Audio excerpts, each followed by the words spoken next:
breeding season na mga kalapatids. So ito yung mga kinuha nating ring, 3 piraso muna, pauna lang to. Ayan. So bubuo tayo ng lineup dito sa loft natin. Bali, total na kukunin kong ring ngayong 2024 is 30. May 10 akong ilalaro doon sa loft ng tropa. Tapos yung 20 piraso dito ko lalaro. 15 na SFUD CRPC and 5 CTPR.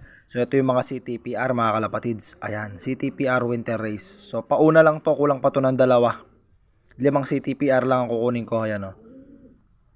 2024 NDR. Puro norte ang kukunin natin. City of Tarlac, Pigeon Pansier. Diba? City of Tarlac, Pigeon Racing pala. Pigeon Racing. Ayan o. So, kulay yellow siya. Ayan mga kalapatids. So, susukso natin itong mga singsing na to mga kalapatids dito sa mga inakay na nandito.